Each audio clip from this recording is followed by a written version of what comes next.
So I have been asking you guys on Instagram what you would like me to record video-wise while we are all stuck at home and my audience is captive and I can make you watch whatever I like. And the two answers that were the most popular were paranormal stuff and oh bitch, I'm excited because I've got you covered there. Paranormal stuff is definitely coming and I'm excited for it.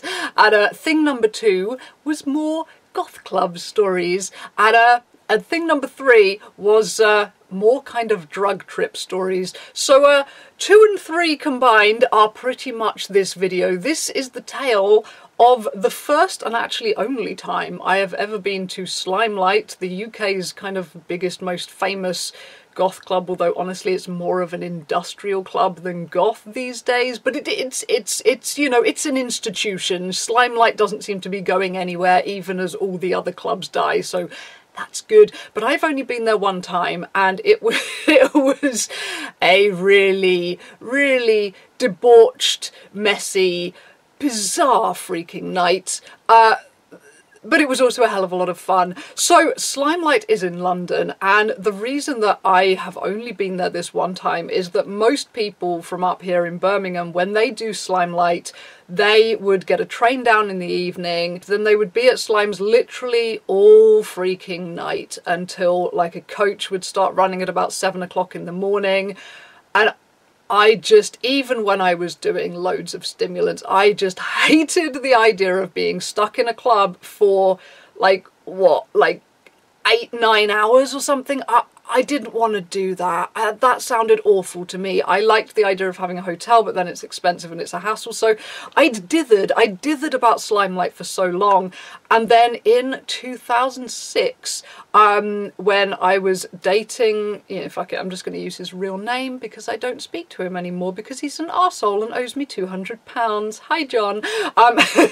But anyway, I was dating a guy called John who, for all his many flaws and owing me 200 quid, was incredibly fucking hot. Incredibly fucking hot. We did have a lot of fun together. We were both kind of big like ecstasy munching rave kiddies at this time, so we did have a very fun pilled up relationship. And him and his friends, he had some friends who had a flat in London, and there was this whole, hey, let's go to Slimelight and we will have crash space, oh my god, and there's going to be a group of us, it's going to be friendly. And I was like, yes, this sounds fun, let's do it. So our group, we had, God, there was me, John, there were his best friend and his best friend's girlfriend, who was a lot younger. She was somewhat underage. She was 15 years old, he was 28. In retrospect, that is a bit... But at this point, we were quite young, and I remember thinking, well, when I was young, I dated older guys too, and this guy, we'll just call him G. G was very, very immature, and L, the girl, was really mature for her age, so they seemed like a good match, and we didn't really think anything of it. But yes, her age will come into play later in the story. So there were them two. Then there was, I'm just going to use his real name too because I don't know him anymore, Pat. There was Pat, who there was some animosity. The drama builds, okay? So I have to set this up a bit. Pat and my boyfriend at the time, John, there was this animosity between them two. And the reason for this animosity was ridiculous. Basically, I had slept with Pat a couple of times, just total fuck buddies, no commitment, just slept with him a couple of times before I got with John. And actually, when I'd been sleeping with Pat, I had said, like, shall we be more than this? Because, you know, we seemed to get on. Sex was good. We were having a good time. I was like, shall we be more than this? And he was like, no, I just kind of want to keep it fuck buddies. And I was like, okay, fine, like, whatever. But anyway, I'd mentioned that to John, and this seemed to really piss John off. And the reason it pissed John off was because he thought that Pat was hideously ugly. I don't know. Pat was like, when I slept with him, he was, you know, he was like this skinny, dreadlocked dude. He was kind of my type, you know. I don't think he was particularly weird looking, but John thought he was freaking weird looking. And for some reason, it really, really made him butthurt that his girlfriend had slept with an ugly guy. This guy was, oh my God, like, I can't work out, was he a narcissist? Was he a sociopath? I don't know. But anyway, it really bothered him that I had slept with an ugly guy before I slept with him. We won't mention his exes. He had slept with so many more people than I had, and I've seen a few of them, and they weren't exactly lookers, so I don't know where he's getting on his high horse about this.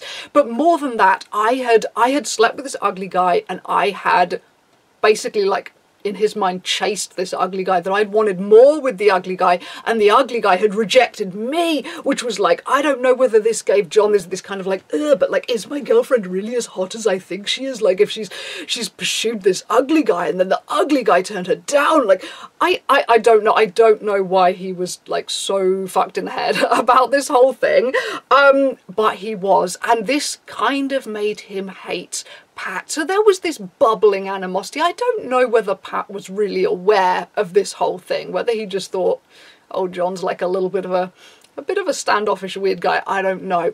So this was like the Birmingham posse. This was us lot who'd come down on the train, and then the two that we were staying with were Emma and Chris. I will use their names because I don't really know them anymore either.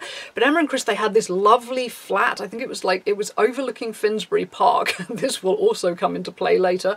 It was overlooking the park, and it was this lovely, you know, like with the hardwood floors and this lovely, like, nice kind of modern, clean apartment. It was lovely. I was thinking like student accommodation in London, it's going to be a shithole, and then it was gorgeous. It was like this lovely accommodation. It was a cheerful first evening, and then on Saturday we got up and we went to Camden in the daytime, and we went shopping for things, and John, being John, persuaded me to buy him lots of clothes that he couldn't afford because he couldn't be asked working. He was like, oh, it's going to be my birthday in what, like 4 months time, you should shop for me now, and I should just have those presents now.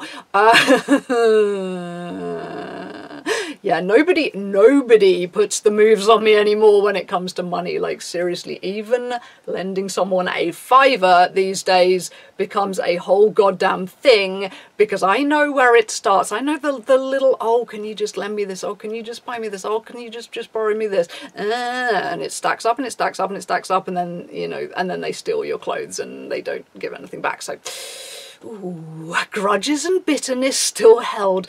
But anyway, we had basically quite a nice day in Camden, and we came back to the flat to get ready, at which point I was moving all my stuff from like my big daytime backpack into my kind of evening, my little clubbing rucksack, and I realised, oh shit, I forgot to move all of the slightly illicit party favours. I forgot to move all of those out of my bag before we went into London. So I had been walking around London on the trains, on the tubes, all the places where you get sniffer dogs. Sometimes I've been walking around all these places with like everything, with like everything in my bag. And at this point, you know, for me, clubbing was like a 5-course meal of of chemicals. You know, you started with a bit of speed, you'd have a bit of weed, you'd have some pills, you'd bring some hallucinogens with you, you'd have some ketamine on the way back, and then you'd have some more weed. So there was a lot of things in my bag. It wasn't just like, oh, a couple of pills, it was a lot of things. And I've been like, I got so lucky. I've just been walking around London all day with this, didn't meet a single sniffer dog, didn't have a problem. Oh, I am blessed, thank God. So anyway, we get ready, and I think I actually have pictures from this night, so if I can find it, this is what I was wearing that night. This is me sitting in their flat in, yes, basically my favourite rave outfit. That was my favourite rave outfit that got a hell of a lot of use, even though like my nipple rings had a bit of a tendency to kind of pop out of that top a little bit. And so I used to wear UV reactive nipple rings too, so if there was like UV in the club, it would be glowing. And yeah, that top never quite fitted me right, but I loved it. I loved that top, and I loved those rave pants. I was so into my big rave pants. I actually still have those blue pants. They don't fit me anymore, but I can't bear to part with them. They just have too many good times in them. So anyway, my initial like, oh, this is going to be a good night, was when we were all dressed, we were all ready to go, and I slunk off to the bathroom to shoot up one of my pre-prepared syringes of speed, and I remember coming back and just being like, oh my god, I feel so good, because I'd actually managed to not be completely dysfunctional. I'd managed to be sober for a straight week, not do any stimulants for a straight week. Oh, well done you. One achievement. And then, you know, because this is the thing, if you do it all week, on the weekend, when you try and push it harder, you just feel like shit. Whereas if you manage to stay away from it all week, you do it on the weekend and you're like, I am ready to fucking party. I've just shot up speed. I'm ready to party.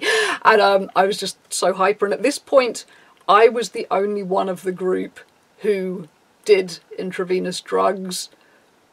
Although throughout the night, that sort of changed, and is an event I still feel slightly dirty about.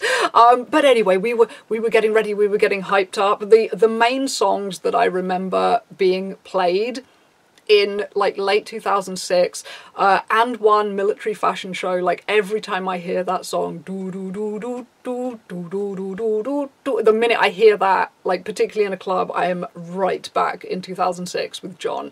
That one, also Grendel, Soil Bleed, and Zombie Nation.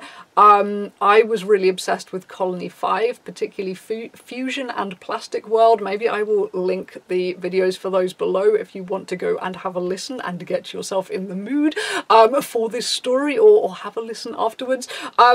So those were the songs that I remember we were mostly getting ready to. Oh god, there was another guy with us too, I'd forgotten about him. There was also Goth Jon. My Jon was referred to as Glow Jon because he was obsessed with glow sticks. Goth Jon was a goth called Jon. He will also come into the story later, but that he was having a big hysterics about what to wear. There was all this faffing about lots of goths getting ready all at once. Oh my god, what shall I wear? Which fishnet shall I wear? Well, you know, fishnets look completely identical, but which one? We were all pretty hyper as we left with all our drugs with us, with our pocketfuls of pills. And I remember I still had about, god, I don't know, like maybe three more syringes full of speed that I would preload before I went. And there was this whole thing about, oh my god, like it's London, it's a London club, they pat you down before you get in, like how am I going to get these syringes of speed into the club? And I had them in like a glow sticks packet, which I'd stuffed up the sleeve of my furry coat. And like Jon knew that I did this, and wasn't like bothered by it. He found it intriguing, honestly. So he was kind of like, okay, if it looks like they're gonna start patting you down, I'll just be a distraction in some way. I'll just, you know. And he was quite good at this. He was a pretty good lawbreaker, pretty good at, you know, kind of just conning people basically. So anyway, we managed to make it into the club without anybody patting us down so thoroughly that they found all of our terrible drugs and confiscated them, which, to be honest, I feel like Slimelight probably don't try that hard to find people's drugs and confiscate them, because Slimelight is literally the only goth club I think I've ever been to that is open and like all night until like 6, 7 something in the morning. Most goth clubs seem to close at about between 2 and 4 a.m, whereas Slime's is like all night. And realistically, if you expect people to keep going all night to kind of industrial, they're gonna need to be on some drugs. So if you confiscate the people's drugs, they're all just gonna go home early and it's gonna be bad for business. So anyway, we all got in there with all our terrible drugs, and I had decided, while everybody else dived off into the toilets to eat their ecstasy pills, I had decided, look, I've been doing drugs for longer than most of these people. That means I'm more broken than most of these people. I can't be doing this quite so hard as everyone else, so I'm going to pace myself. I'm going to wait until midnight, stay sober until midnight, and then I will join in with the fun. So got on with that, and the night rolled on, and eventually we were all high and having a good time and dancing around. And the wonderful thing about Slimelight, it's a very atmospheric venue in a way. It's very, very sparse and industrial and factory-like. It's you know, it's really big and bare and barren and kind of disgusting looking. Before I'd gone there, because like it was my first time there, people had told me about the Slimelight slime. Like everywhere you go, there is slime. You will be covered in slime by the time you come out. And it turns out that's very true. The toilets are revolting. And yes, you saw my lovely blue trousers. By the time I came out, my blue trousers were basically just caked in like brown slime, which I don't think was shit-based. I don't think it was shit-based slime because it didn't smell, but it was just filth. Like, Slimelight is this like industrial, huge, kind of cavernous venue where everything's just kind of grimy. But the great thing about the toilets is that they're unisex, so you can go in there with your boyfriend and you can just be chatting in the toilets all the time, which has always been my thing when I used to do ecstasy.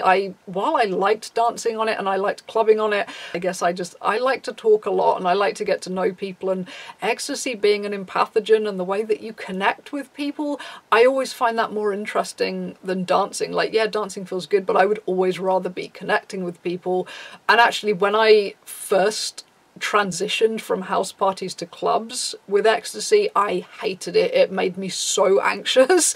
Like having, you know, being in this loud club and people dancing and not having someone to just, you know, just be connecting with and talking to, being like, not being able to like spew my thoughts out and not being able to connect, that made me really anxious. And it was a long time before I actually enjoyed clubbing on pills.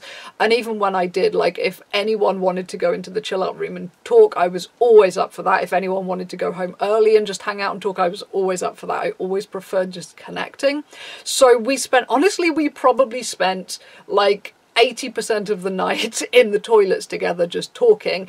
And anyway, it was round about 2 o'clock in the morning, I think, that the first bit of drama unfolded. Now, when we had got to the club, John, in this bid to try and not be an asshole to Pat, this whole, you know, oh my god, my girlfriend screwed an ugly guy, how do I feel about this? I don't know, this whole vendetta thing he had against Pat, he had decided he was going to try and be the better man, so he had given Pat 2 free pills to be like, here's a gesture of friendship. Now, the young girl, Elle, who, as I say, was 15 at this point, she had been hanging out with us and coming clubbing with us for a long time. You know, we would smoke weed with her. We may have done some speed with her, but no one had ever let her have an ecstasy pill because it was like, she's 15. We don't want this trouble. We don't want this trouble. We're not giving a 15-year-old kid ecstasy pills. However, Elle clearly felt patronised and annoyed by this, like you can imagine you would, right? You're a 15-year-old kid, you're hanging out with these older people, they're all going on about how amazing this drug is that they're taking, and they won't fucking give you it. And I've been in this position. I remember going to Glastonbury as a 15-year-old with my older brother, drugs being passed over my head all the time, and feeling like so annoyed and so patronised, and just like Elle did, I immediately, like as soon as I was able to, I snuck some drugs from someone who didn't know that I wasn't meant to have them. And this is what happened at Slimelight. So what had happened, Elle had been in the unisex toilets with Pat, and she had said to him, like, God, I'm really coming down, like, do you have another pill? And he didn't know. I don't think he knew her age. He didn't know she'd never done it before. So he gives her 2 pills. He gives her the 2 free pills that John had given him previously. Now, these were really, really strong pills. These were surprisingly good pills. Like the quality had dipped for a while. And then these shurikens, they were called, they had like this little kind of whirl on the front of them. They were amazing pills. And if you were a first timer, you probably only needed half a one. But Elle did not know this because she'd been around all of us and we all had a tolerance, so we were all taking 2 at once. So that's what she did too. She was a first timer. She'd kind of acquired these pills by slight deception, although I couldn't really blame her for doing this because it would have been exactly what I would have done in that position. Like, 15-year-olds are rebellious. They want to join in the fun. They want to do that stuff too. So she took both the pills at once. And was completely fucked off her tits, but you know, fortunately everyone, well, her boyfriend was looking after her. John was furious about it though. Like, he was, you know, he had a mild criminal record already, and because of the fact that the pills kind of indirectly he'd given them to Pat had given them to Elle, it had kind of been on him, and he was like, I don't need the trouble of us being the suppliers of drugs to a underage child. Like, we don't need this. He was like really pissed off, and I was just like, look, don't, just leave it for now. You know, she is not in any state to have this conversation right now. And I was telling him, look, this is exactly what I did. Like, admittedly, it wasn't Class A's when I did it, it was only weed, but if it had been Class A's, it would have made no difference. You know, if you've got a 15-year-old who's with older people and they're always patronising them, they're not giving them the drugs, you're going to get them by deception. 15-year-olds hate being patronised, okay? It's going to happen. It was going to happen inevitably, and okay, it should have gone in a better way. Anyway, she was all right. You know, she was all right. She was in a corner just like, just fucked for a good few hours, but she was happy. You know, she took to it like a duck to water. She was happy, just, you know, completely in her own world for a while. But anyway, obviously this did not do much for the animosity between John and Pat, which was still mounting and would continue to mount over the night. But anyway, we were mostly having a pretty good time. We were out dancing, we were on pills, we were having a lovely time, and but then me being me, I felt like there's always another level. You can always level up, right? You've got more drugs on you, you can always level up. So I was like, I'm going into the bathroom to do some speed, and you know, John comes with me. We were basically just, you know, we never went anywhere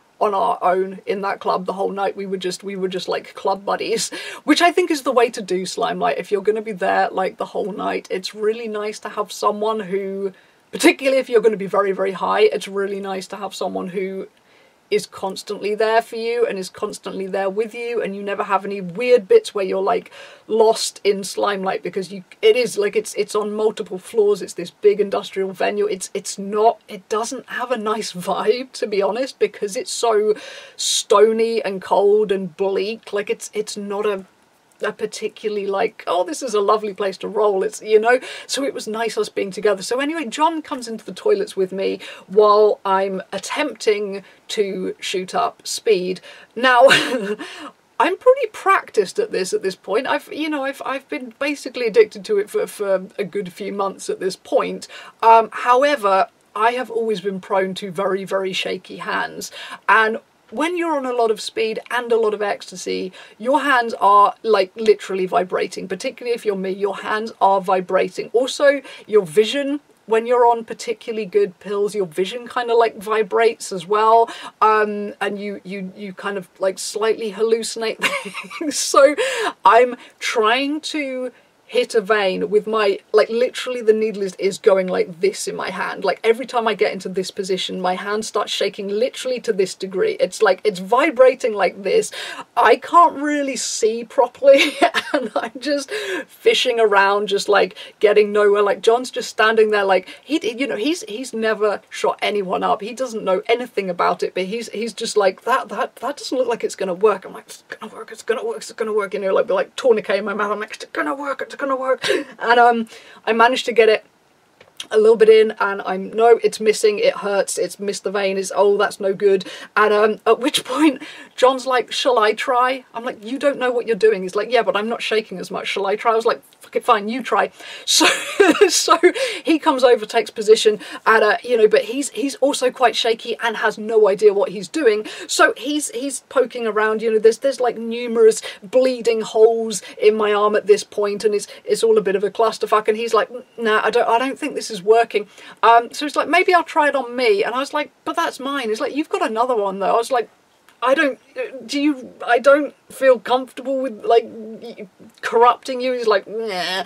So he like, I get off the toilet seat, he sits down, starts poking around in his arm, all deeply unhygienic. You know, it's Slimelight, like the toilet, there is just like filth, like slop, brown slop all over the floors. It's not a very clean toilet. You know, the rig's been in my arm, now it's going in his arm. It's all just a very bad idea. But anyway, eventually he's not getting anywhere either. So I take it back and I'm like, look, I'm gonna do this somehow. So in the end, I just totally missed the shot and left it at that, which is the way to get an abscess. Generally speaking, if you miss and it goes in the muscle, it sits there. You don't have a very good immune system when it comes to stuff that's in the muscle compared to the vein, and it's not a good idea unless you're literally using, you know, pharmaceutically clean liquid drugs. It's street drugs in the muscle, not a good idea. But anyway, I was young and I always got away with these things. Whenever I missed, it was always fine. It's just annoying because you don't get the rush then. Like it filters in slowly, and the whole point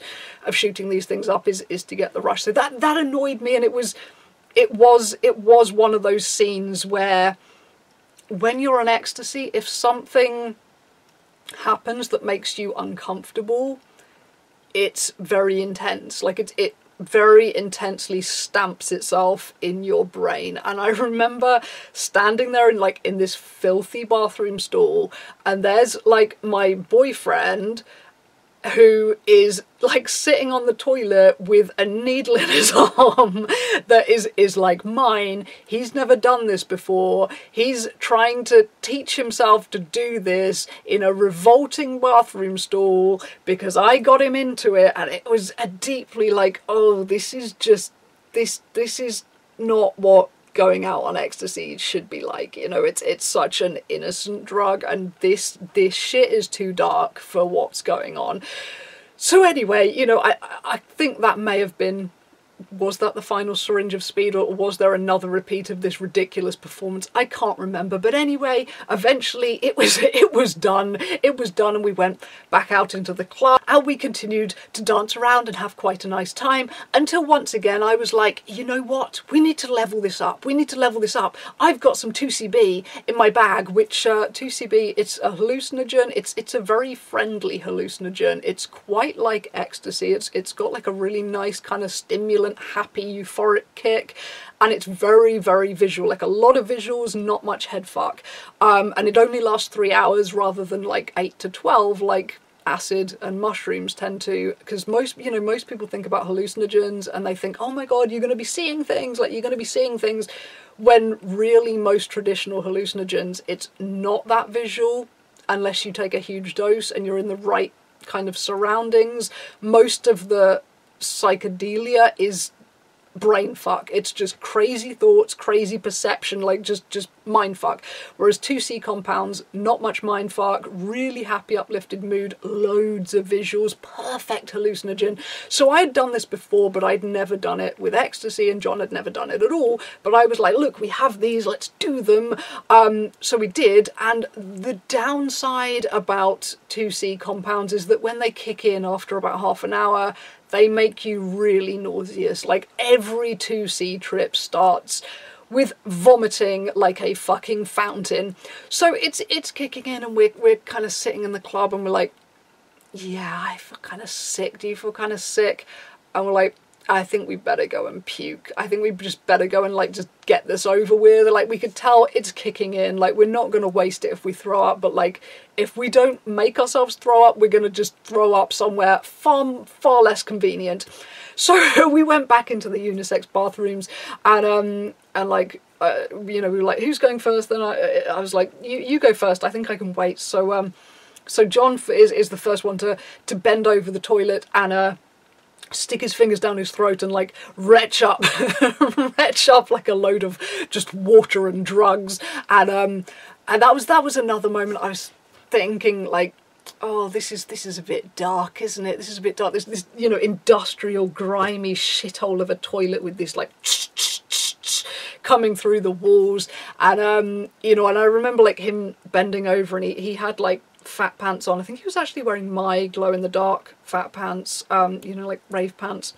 and like his top had like ridden up as he was bending over, and I could see this like indentation above his hip bones, and I was thinking, Jesus, he's lost so much weight from all the drugs we've been doing. He's lost so much weight. And because he was half Romany Gypsy, he had this really kind of like gorgeous like olive complexion, but whenever we would do drugs and it would be the next day, like, and all the colour would just drain from his face, and he would look so like sallow and yellow and sick. Like he always looked like so breakable. Like the day after doing things, you just feel like, oh, you don't look so good, I'm kind of worried about you. And just seeing how much weight he'd lost, and like sticking his fingers down his throat, I was thinking, this is dark, this is a bit dark. But anyway, you know, he finishes puking, he's all happy with it. I'm like, I'm gonna take my turn. And at this point, I, you know, was not long recovered from being bulimic. And when I was bulimic, I never used to use my fingers because I hated the feeling of my sticking, like touching the insides of my throat. It was horrible. So I would always use something else to stick down my throat, which is a very bad idea because things get slippery, and you can let go of it and it can go down your throat, and you can either choke to death or you have to go to A&E with something lodged right down your throat. And how do you explain that? How do you explain that? But anyway, this was how I did things. So I got one of my glow sticks, one of my pink glow sticks, and stuck it down my throat, and like pints of water. That's all you've been consuming for hours, pints of water. So water with a slight kind of nasty taste of chemicals and stomach acid. And I was like, right, I'm done. He was like, do you not want to give that glow stick a wash? I was like, nah, it's fine, just wipe it on my trousers, stick it back in my pocket, and we were good to go again. And it turned out that actually if you take 2CB with ecstasy, mostly the ecstasy overwhelms it and you don't get a huge amount going on. But we did really notice the visuals when we were back chatting in one of the toilets. We spent most of the time just like locked in a stall. We were always just like sitting in the toilets, just talking, just having super intense conversations. And while we were in there after taking the 2CB, I remember, I can't remember who did it first, but one of us looked down at the floor and was like, oh my God, do you see that? And the other one looked, and we were both seeing exactly the same thing. Like the floor had turned into this like multitude of like myriad rainbow colours, like every colour in the spectrum and more was on the tiles, and there were like these multicoloured bugs just crawling everywhere, like these tiny rainbow bugs just everywhere. And I took a picture of the of the floor, like even knowing like it's probably not going to show up, right? But even so, I want to see what it actually looked like tomorrow. So I took a picture of it, and we laughed our fucking ass off when we looked at that the next day, because all it shows is a filthy grey bathroom tile. There is like nothing there at all. But we were both seeing these like crazy multicoloured bugs everywhere. It was amazing. And but like most of the hallucinations we had were quite subtle. When we were like out in the club, I remember there was someone, when we were dancing, somebody had rave pants on as well, and they had this big pocket on the side that was UV reactive, so it was glowing. And I remember seeing like, I think like cartoon characters or words or something were like popping up on this thing. So I was like dancing, I was just like hypnotized by this TV show going on someone's like UV pocket. But anyway, so the night rolls on, everyone's increasingly fucked up. After we'd puked, I developed this enormous phobia of somebody vomiting over me.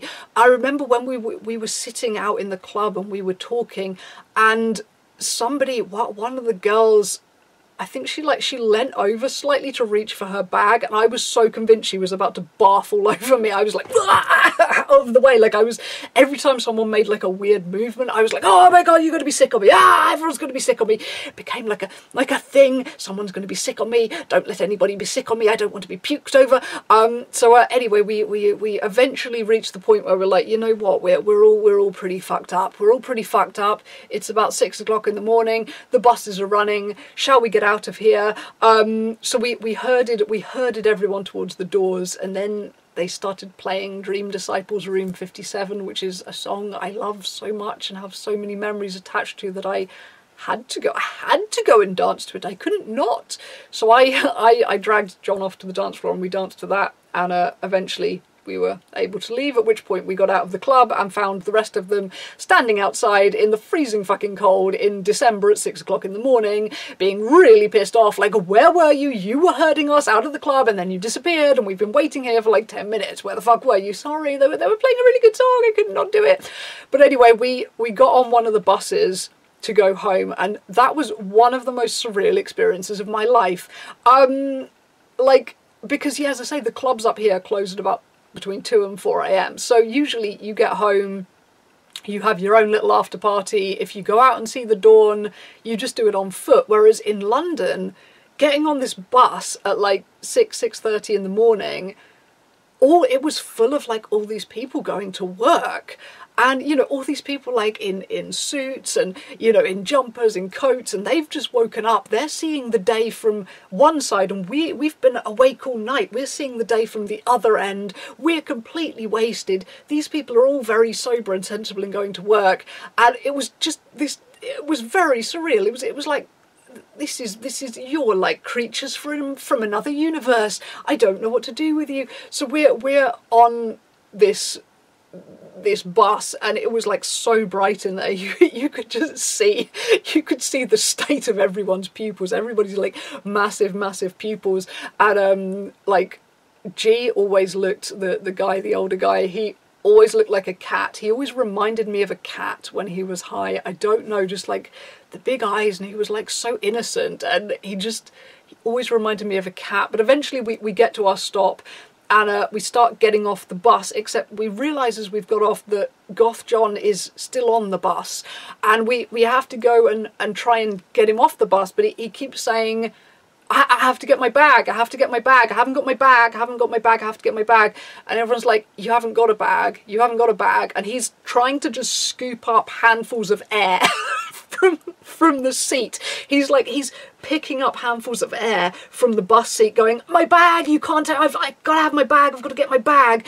And all these people around us are like completely sober, on their way to work. We've got this gothic lunatic trying to scoop up an invisible bag from the chair, and eventually we managed to like drag him off the bus, and we continue on, and we get back to the flat. And as we get back to the flat,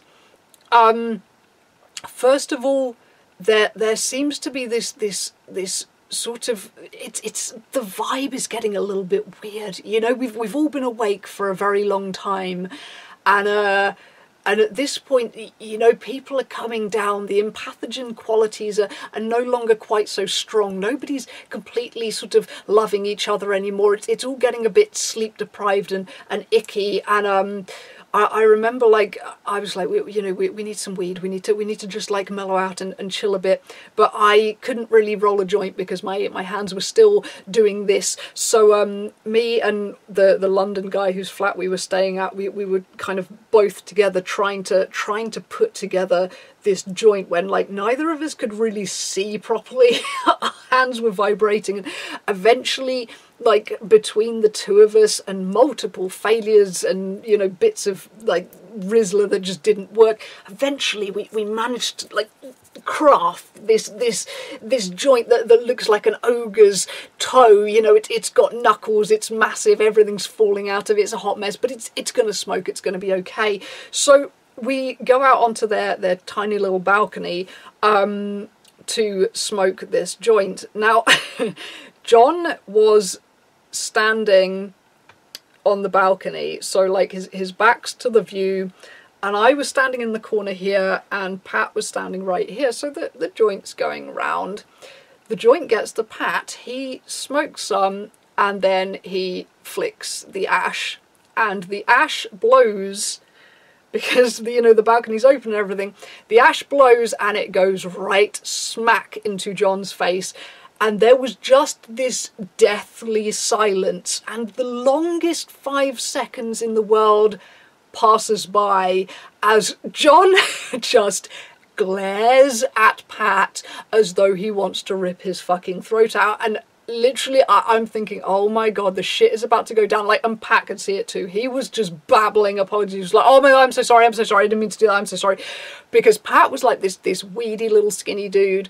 John was a kickboxer, a very proficient kickboxer who got into fights quite regularly and once bit somebody's ear off outside the goth club. So, and none of the rest of us are really like, you know, like good at fighting. You know, we're goths, we're all pretty puny, and we're thinking he is about to explode, kick the shit out of Pat. There's going to be nothing we can do about it. Someone's going to be missing an ear. Oh fucking, oh, you know, we're just waiting for this explosion as Jon just like glares at Pat with like absolute venom, and then eventually he's just like sits down on the floor, and I'm thinking, okay, yeah, that whole I'm gonna give him some pills and try and be his friend thing, like, that's not going over so well, is it? So yes, fortunately nothing exploded. But anyway, as we were out there smoking, we looked over the railing and we realised that there was somebody, I can't remember if we actually saw it happen or if we just saw the aftermath, but somebody in the park below got stabbed with a broken bottle while we were out on the balcony, at which point we were just like, okay, dude on floor, broken bottle, very bad. I think we could see someone down there ringing like the police or the ambulance or whatever, so we knew like we don't have to do it. But our main concern was like, we've still got quite a lot of drugs, we're still really high, there's like police are going to descend outside, oh my god, panic. So, you know, at that point we all came in off the balcony, we shut the curtains, we were sitting in the dark thinking, oh my god, you know, every now and then someone would go and peer around the curtains, what's going on, are the police coming, what's going on? And most people's brains at this point were so fried that the train issue had become completely impossible, because we had to get multiple tubes to get there. There was like, you know, a whole tube route we had to do to get on the train. And when you've been doing ecstasy all night, your memory starts short-circuiting. Like, if you're trying to have a conversation, someone says something and you can't remember what the beginning of the sentence was, what the beginning of the story was. So it's like your brain just wipes and all you hear is, and there it was in a great big box, and you're just like, ah, yeah, and you haven't got a fucking clue what they've been saying for like the last 5 minutes, last half an hour, you have no idea. All you get is the last few words and then it's gone. So trying to deal with this tube train, this like tube map thing, it was impossible. You know, the minute I'd worked out like, okay, so we've got to go from this one to this one, I would have forgotten where we were starting from. So I'm like sitting down with a map and like a bit of paper and like literally writing everything out with directions and everything. Like, it was weird actually, because usually I was the most broken on Sundays. Like, say I'd been doing ecstasy for longer than most of these guys and also was shooting up speed and all of that. So generally I was the most broken on Sundays, but amazingly, miraculously, this Sunday I was fine. Everyone else was fucked and miserable and feeling like shit, and I was absolutely fine, apart from, you know, complete memory loss. So, you know, I was herding people, here's my map, this is what we're going to do. So eventually, you know, we trudge out into the freezing, it was freezing cold, oh my god. Oh, actually, I'd forgotten, yeah, on the way back to the flat, it was freezing cold, and we all had to piss. And so we had to find doorways to piss in, which is all right for the guys, but for the penis-lacking members amongst us, someone would have to stand in the doorway to just block the view while you squatted and pissed in the doorway. And if the piss started going towards their trousers, you'd have to warn them, just like, spread your legs, there's piss coming towards you. So that was our classy pissing. Also, it's very, very hard to piss when you're on ecstasy. One of the things it does, it clenches all your muscles up, so pissing becomes nearly impossible. So it's not a quick thing, pissing on ecstasy. So that was our classy thing on the way back to the flat. But anyway, now we were going to the train station. We were heading out in the freezing cold. I was wearing my big fluffy black coat and I was still freezing, and Jon felt like absolute death at this point. So he was, you know, just like shuffling along at the back, looking like sunken and yellow and miserable, and just he just looked like he wanted to die at this point. Whereas I was still high. I felt really good, and like Pat felt pretty good too. So we were, you know, we were like chatting because we were both feeling good and we were chatting and like, why shouldn't we? But ooh, John got in a sulk about that later. I swear every single time we went out and had a good time, like every time I think about memories, like, oh, that was a really good night together. And then I remember, oh yeah, and then we got home and John threw a total jealousy fit about the fact that, like, you know, one of my exes was there, or like, oh, this guy was looking at me funny, or like, but anyway, my obsessive train tube map gets us there. We managed to make it through the strange, sinister, rattling tubes. And if you've never been on the London tubes, they are horrible things. They're very sinister. They're very, very rattly. They really like rattle. Often the lights flicker quite a bit too. They make really horrible noises. You're constantly convinced something has gone wrong. We're going down the wrong hole or something, and we're going to have a huge crash and die horribly. I've always been filled with terror on the tubes. Also, they're stuffy, and then you get onto the platform and it's like it's windy as fuck. It's like, you know, these underground tubes, and the wind that comes through is insane. So it's cold and rattly and horrible, and then hot on the tubes. And but eventually, I get us to the actual train, and the actual train that's going to take us all the way back to Birmingham, and soon we will be home. And the stupid thing was that we had no food. Like, we'd had no food since yesterday, and all, like, when we'd got back to the flat, I'd made some sugary tea because I was like, I feel like we all kind of just need some calories right now, some energy. But all we'd had was sugary tea. We didn't think to like get any food. Admittedly, you can't eat after doing ecstasy. You can't. You try. Like, on Sundays, we would always get food. We would get like sandwiches or pasties or whatever. And about every hour or so, we'd all be like, let's try and eat. And we'd get the sandwiches out, we'd unwrap them and just be like, I can't. And if you try and put it in your mouth and eat, like, your throat just closes up and it's just so dry, and you physically can't eat. But usually I would have milkshakes. I would have like a banana milkshake and a new pack of menthols, and like, because you can drink and then you can get your calories and you can feel a bit better. And banana milkshake after ecstasy with a menthol, so good.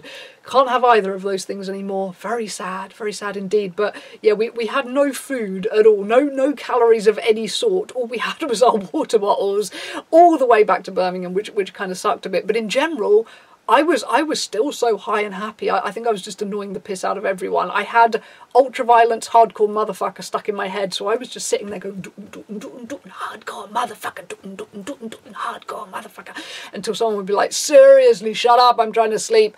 And I kept going on about the fact that, like, I can't believe I did Slimelight on 4 pills, all night, 4 pills, because for me, like, you know, like something like 10 to 15 probably would have been expected for a full night, and I was like, 4 pills, Slimelight, 4 pills only, and I feel really good, hardcore motherfucker. So yeah, I was really being obnoxious all the way home. I pity anyone in the carriage with us, and eventually we got back to Birmingham, and all was well, and we actually went back to mine, I think. I don't remember how we got anywhere to anywhere. The next thing I remember is we were at mine and we started watching Human Traffic, which is like a 90s movie about ecstasy and raving, and honestly it's not particularly good, but we were enjoying it at that point because, like, it was like what we'd just lived. We'd just lived that kind of weekend. And I remember one of my brothers coming round, and we were sitting on the sofa bed watching this movie, and he was like, "Oh, I hear you've been out," and we were like, "Yes, we haven't been to bed yet." And I don't know if he twigged what we've been up to, you know, watching Human Traffic, haven't been to bed yet. I've probably still got pupils like a cat, because this is the thing, like, John had brown eyes. If you've got brown eyes, it doesn't so much show when you're on pills because your eyes are always dark anyway, but my eyes naturally are grey, and when my pupils were big, they looked crazy, particularly the day after. It was like my pupils would become slightly oval shaped as well, and literally looked like this spannered cat, and I would find my face would get really sunken, like everything would be really like tight and sunken and pale, and my lips would get really kind of red and swollen, I think from all the like it just kind of makes you gurn. You just chew on stuff, and I would chew on my lips so much that I would have this like pale sunken face with these massive staring eyes and this like huge like blowjob mouth, and I just looked like a really fucked up crackhead whenever it was a Sunday after pills. I just looked weird. But eventually we went to bed at about 11. Like it's crazy to me now. Like literally you stay up. Like we didn't even sleep that much on the Friday. We got up, we went to Camden all day, then we went clubbing all night, then we were on public transport all day, and then when we got home we didn't go to bed. We stayed up watching movies until about 11 o'clock, and then it's like, how did you do this? God, I miss being in my early 20s. And and then we got a few hours sleep, and I got up for work the next day and went to work. Seriously, can I be in my early 20s again, please, and be able to do those kinds of things? Because I couldn't even do 5% of that shit now. But yes. So regarding the whole like, oh, this is an unpleasant moment in the bathrooms with the syringe full of speed. It would be not long after that John would insist, like, teach me how to do it, teach me how to shoot up, or I'm just going to teach myself. And it was like, well, if you put it like that, and again, just like with Elle, the young girl, and the pills, it's like, if someone has got it in their mind to do something, they're gonna find a way, and there's people around them doing it, they're gonna find a way to do it. And generally speaking, I do believe in harm reduction. I do believe it's better if someone's going to do something to make sure they do it right than to let them fuck up on their own.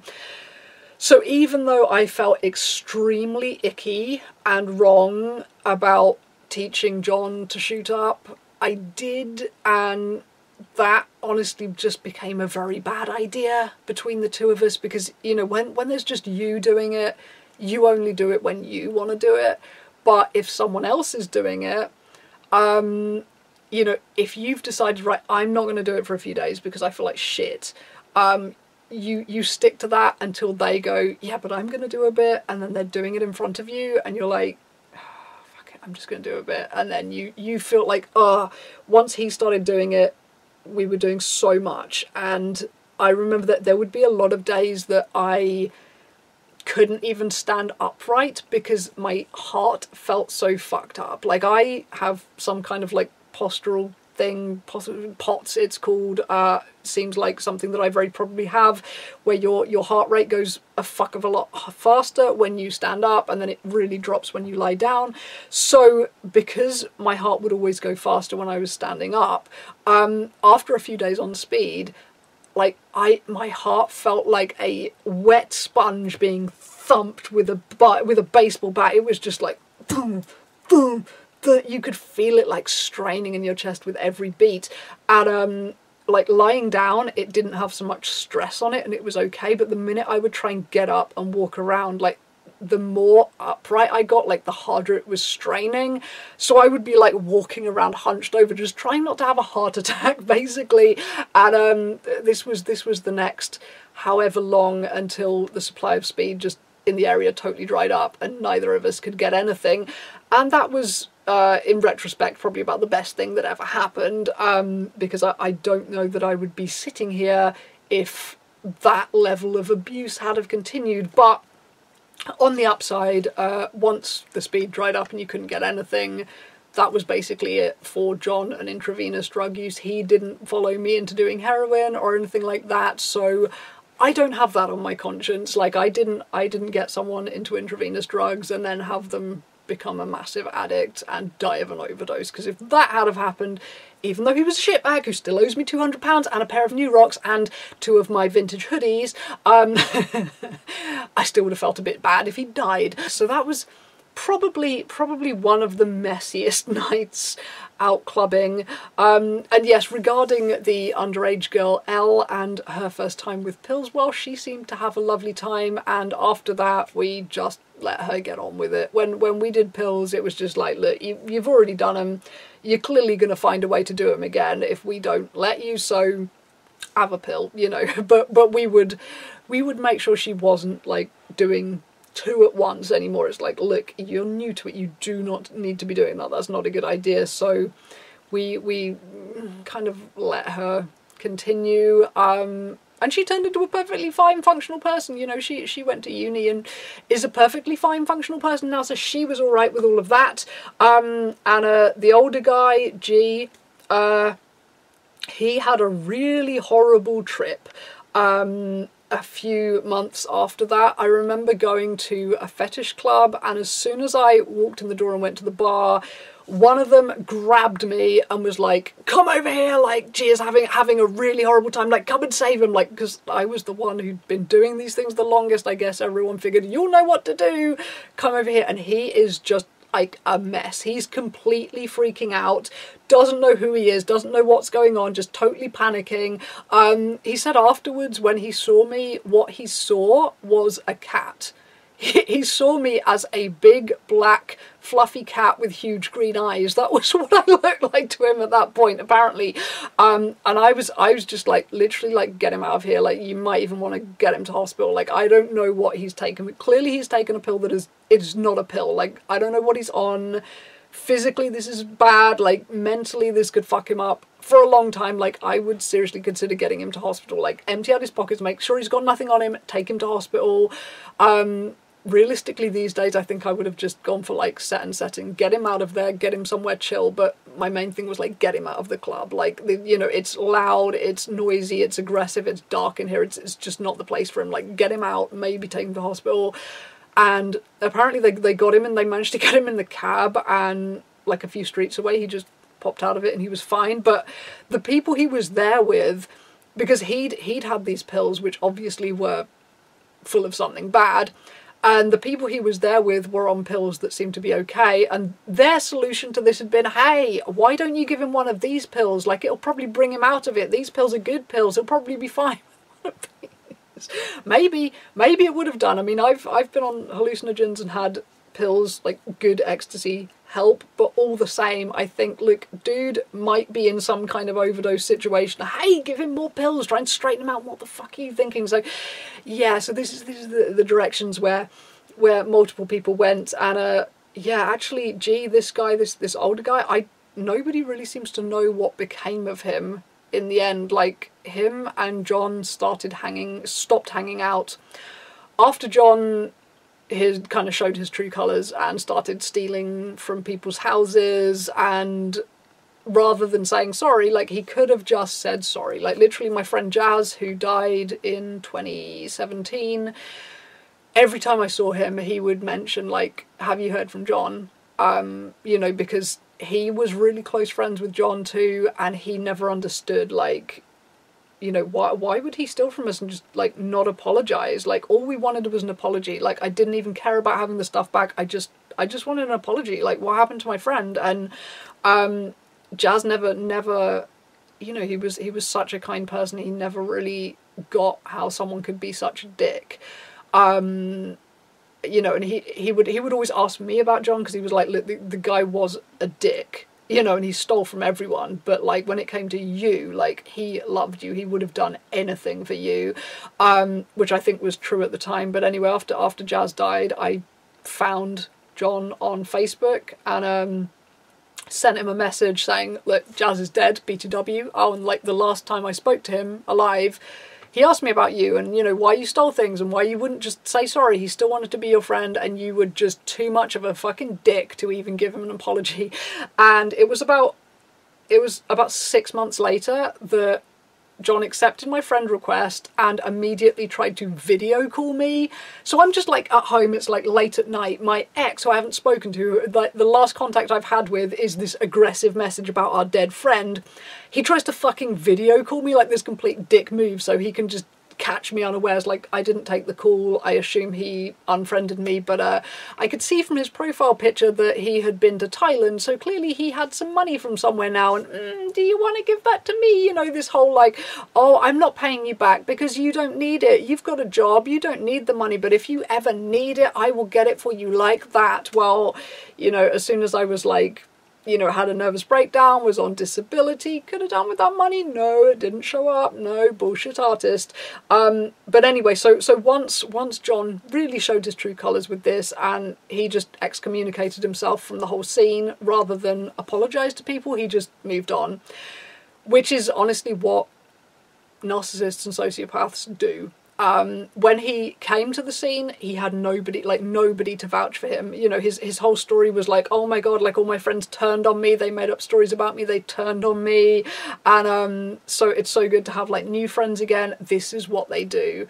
They eventually out themselves as an asshole on whatever scene they're on, and then they have to move on and they have to make a whole new, brand new group of friends. So if you ever meet someone who has no Facebook, no friends to back them up, like no one to vouch for them, be suspicious. So anyway, when Jon stopped hanging out with the older guy G, G just kind of like disappeared. Honestly, I think the betrayal of Jon was the worst for G. Like they were just always together. They were like super close, and then when Jon just like bailed on everything, like, you know, not talking to anyone, just gone, G apparently was still going out doing pills like years after we stopped. Like, you know, he was the oldest of us, but he, you know, he was still kind of going out doing it alone, you know, like in his mid-30s. And it sounded like a little bit, I was kind of worried about him, you know, like, is he okay? Is he like slipping into addiction? Like, does he have nothing left in his life other than this? Like, and now, you know, I don't think anyone's heard from him in a really long time. I've not seen him and like tagged in anyone's Facebooks or in any pictures or anything, so I don't know what became of him. So those are kind of the stories of everyone going in different directions. Oh, Pat is some kind of, oh, he has some crazy scientific job now. He's doing super well for himself, so he's doing okay. I'm still alive. And yeah, Elle, the young girl, she's doing fine. She's all good. I don't know the London group anymore. I don't know Goth Jon, who was always kind of a bit of a mess anyway. I don't know him anymore, but I know he's still around on the scene. So yeah, everyone eventually went their separate ways after this particularly dysfunctional night, but it was quite a fun time. As far as Slimelight goes, yeah, it is mostly a kind of industrial club. Most of it is kind of and some of it is even like more than industrial. Some of it is basically gabba, like some of the floors you go in, and you walk in there and there's just people who are like dripping with sweat, clearly like on a metric fuck ton of amphetamines, and they're just like throwing themselves around like crazy, and you can tell they've been doing it for like the last 6 hours straight. And yeah, Slimelight is a bit of a bit, yeah, it's like that, yeah. I imagine most people's Slimelight stories are pretty hot messy. I don't imagine many people go to Slimelight sober. Like, I really doubt it. And honestly, I imagine probably not that many people go to Slimelight and just drink even. Like, it is basically a kind of rave venue. Or, I mean, this was 2006, like, the quality of drugs and things like club drugs did decline after that, so maybe people started going out more sober in the years that followed. I have no idea. It's been such a long time since I've been there. Like, that's what, 14 years ago? 14 years ago. 14 years ago? Wow, so actually Elle is now almost double the age she was then. Wow, that's crazy. Anyway, this is the longest video in the history of the world, so I will shut up. But anyway, hopefully more kind of story times and things to come. And yes, at some point there will be videos about paranormal stuff, as that has also been requested, and I definitely have some stories to tell.